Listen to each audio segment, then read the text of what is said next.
Hey guys, welcome back. Today we're going to be reading chapters 5 and 6 of Roald Dahl's Charlie and the Chocolate Factory, illustrated by Quentin Blake. We're going to continue to look for compound words while we're reading and talk about what they mean, and we're going to talk about the characters. So as you know, we've been reading this book now. We've read chapters 1, 2, 3, and 4. So, in chapter 1, we met Charlie and his family. We learned that they were pretty poor. There was a huge chocolate factory just outside of where they live. In chapter 2, we learned a little bit about Charlie's life and how humble he is and how not selfish he is, because he's fine with just getting one chocolate bar for his birthday and making it last for months. He likes to hang out with his grandparents. And then in chapter 3, we learned about a prince that Mr. Willy Wonka made a castle out of chocolate for, and it melted, which sort of taught us the lesson to enjoy things while we have them, right? Chapter 4, we learned about Mr. Wonka's factory and how no one works there anymore. And then Dad came home from the toothpaste factory and brought a newspaper that gave the headline, Wonka Factory to be opened at last for lucky few. Chapter 5. You mean people are actually going to be allowed to go inside the factory? Cried Grandpa Joe. Read us what it says, quickly. All right, said Mr. Bucket, smoothing out the newspaper. Listen. Evening Bulletin. Mr. Willy Wonka, the candy-making genius whom nobody has seen for the last 10 years, sent out the following notice today. I, Willy Wonka, have decided to allow 5 children, just 5, mind you, and no more, to visit my factory this year. These lucky 5 will be shown around personally by me, and they will be allowed to see all the secrets and magic of my factory. Then, at the end of the tour, as a special present, all of them will be given enough chocolates and candies to last them the rest of their lives. So watch out for the golden tickets. 5 golden tickets have been printed on golden paper, and these 5 golden tickets have been hidden underneath the ordinary wrapping paper of 5 ordinary chocolate bars. These 5 candy bars may be anywhere, in any shop, in any street, in any town, in any country in the world, upon any counter where Wonka's candies are sold. And the 5 lucky finders of these 5 golden tickets are the only ones who will be allowed to visit my factory and see what it's like now inside. Good luck to you all, and happy hunting. Signed, Willy Wonka. All right, so let's talk about this for a minute. So why do you think Willy Wonka made the tickets gold? Why do you think he made those tickets gold? He could have made them any color in the world, right? He could have made them purple or blue or brown or silver or white, red, any color, but he chose gold.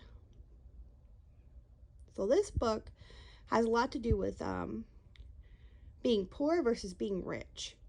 And Mr. Wonka made the tickets gold because they symbolize literal gold, right? They have a high value, and anybody who finds a ticket literally just found gold, because they will receive, let's see, where is it? At the end of the tour, as a special present, all of them will be given enough chocolates and candies to last them for the rest of their lives. So they're going to get a lifetime supply of candy and chocolate, right? So not only is this a golden opportunity because it's a once-in-a-lifetime thing, Mr. Wonka hasn't let anyone in his factory for 10 years. Not only is this ticket worth a lot, but on top of that, they're getting like a lifetime supply of chocolates and candies, which to, someone your age, that might be literal, like, richness. The fact that he hid the 5 golden tickets into ordinary candy bars right? So they cost the same as any other candy bar that you've ever bought from Mr. Wonka. And everyone in the whole world has an equal chance of finding one. As long as you buy a candy bar or you are given a candy bar, that sort of evens the playing field, right? Because you have just as much chance as the next person to unwrap your candy bar and have a golden ticket inside. "The man's dotty," muttered Grandma Josephine. "He's brilliant," cried Grandpa Joe. "He's a magician. Just imagine what will happen now. The whole world will be searching for those golden tickets. Everyone will be buying Wonka's candy bars in the hope of finding one. He'll sell more than ever before. Oh, how exciting it would be to find one. And all the chocolate and candies that you could eat for the rest of your life. Free?" said Grandpa George. "Just imagine that." "They'd have to deliver them in a truck," said Grandma Georgina.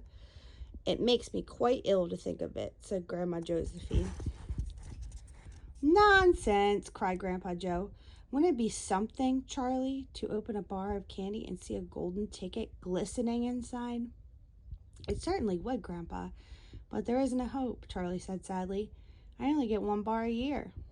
"You never know, darling," said Grandma Georgina. "It's your birthday next week. You have as much chance as anybody else." "I'm afraid that simply isn't true," said Grandpa George. "The kids who are going to find the golden tickets are the ones who can afford to buy candy bars every day. Our Charlie only gets one a year. There isn't hope." Okay, so in this chapter, we find out that Willy Wonka has sent out these 5 golden tickets to invite 5 children to his factory. We see Grandpa Joe is hopeful that maybe Charlie will find one. And Grandpa George doesn't think that he will. Chapter 6, The First Two Finders. What can we guess that this chapter is going to be about from the title? So the title is called The First Two Finders.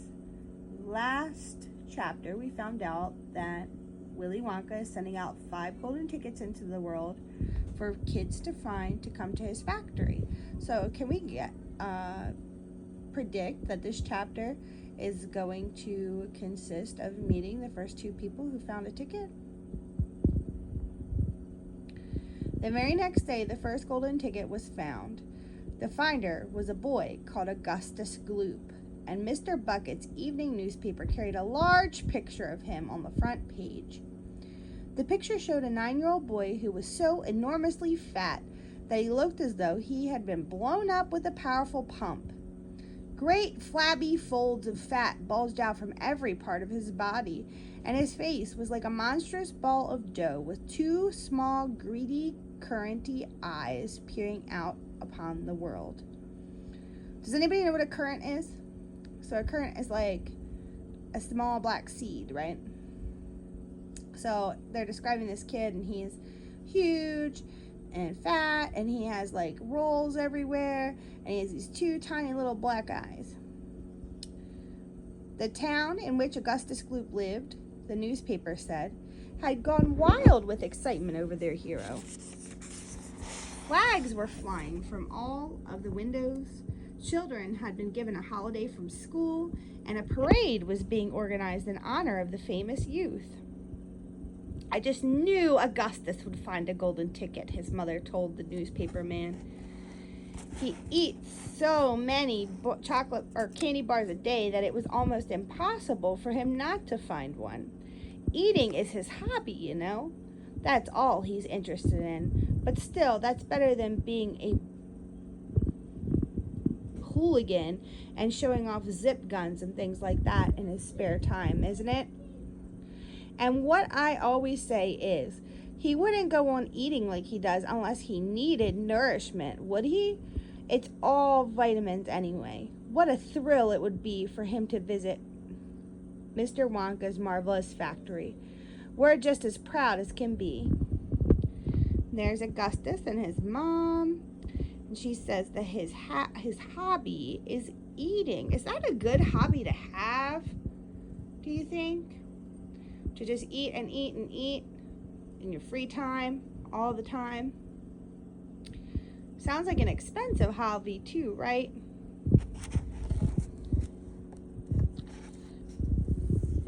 "What a revolting woman," said Grandma Josephine.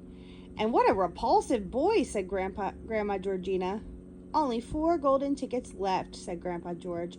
"Wonder who'll get those." And now the whole country, indeed the whole world, seemed suddenly to be caught up in the mad candy buying spree. Everyone searching frantically for those precious remaining tickets. Fully grown women were seen going into sweet shops and buying 10 Wonka candy bars at a time, then tearing off the wrappers on the spot, peering eagerly underneath for a glint of golden paper.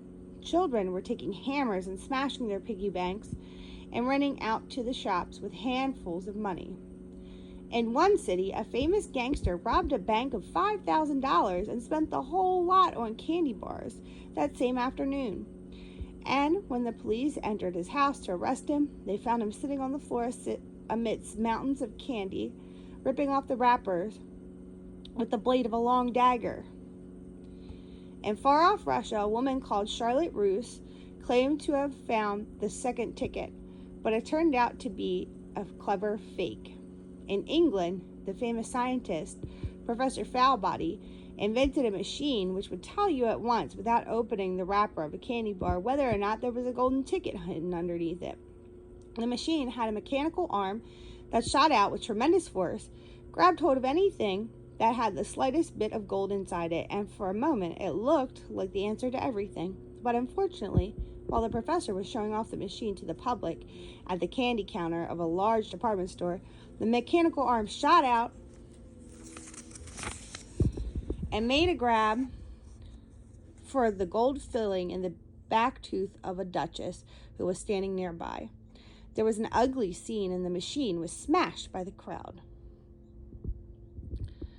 Suddenly, on the day before Charlie Bucket's birthday is a compound word, the newspapers announced that the second golden ticket had been found.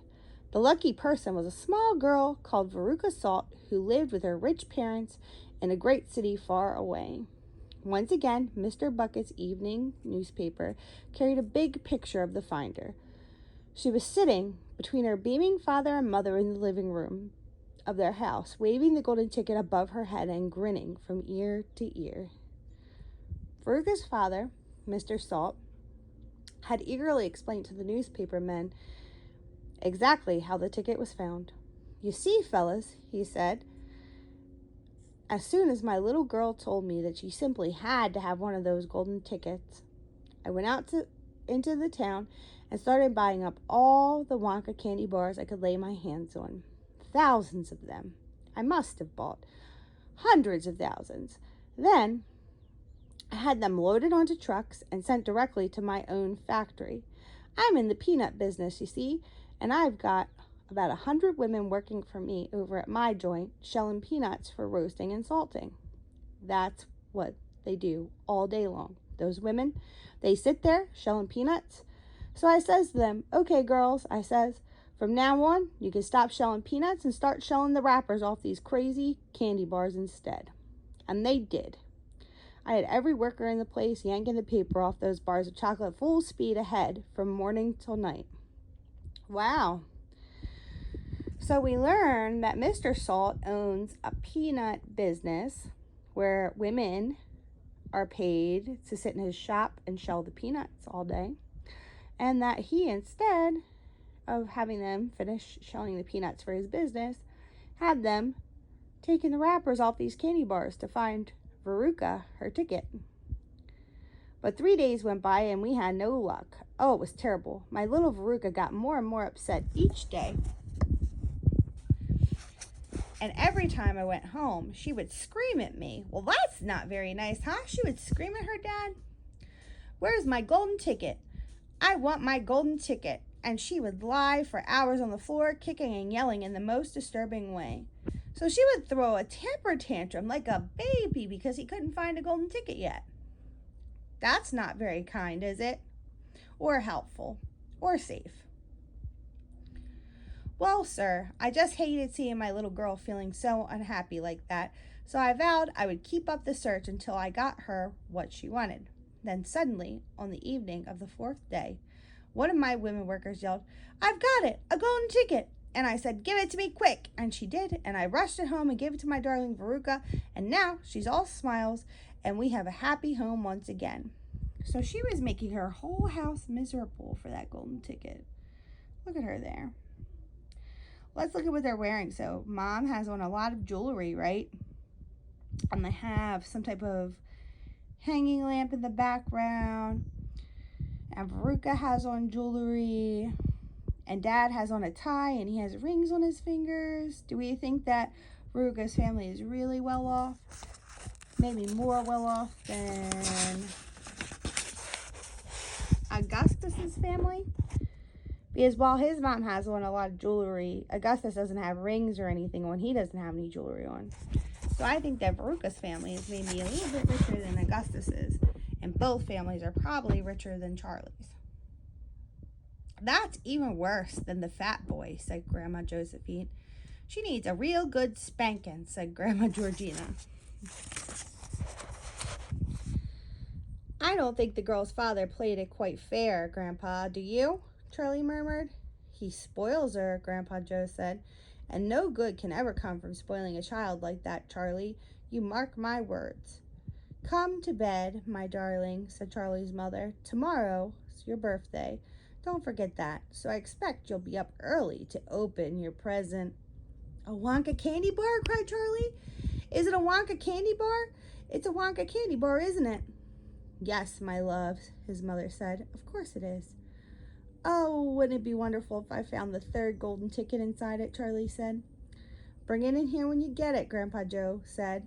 "Then we can all watch you taking off the paper, or the wrapper." Okay, so that's that. The next chapter is called Charlie's Birthday. So we can assume the next chapter will be the next day.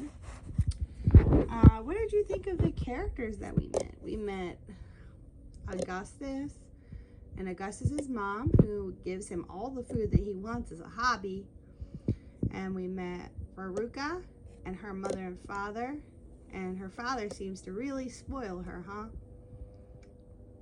Do you think that they're going to win at the candy factory? Do you think they're going to get to the end? I don't know. I guess we'll have to read and find out. Till next time, stay safe. This is Miss Lil.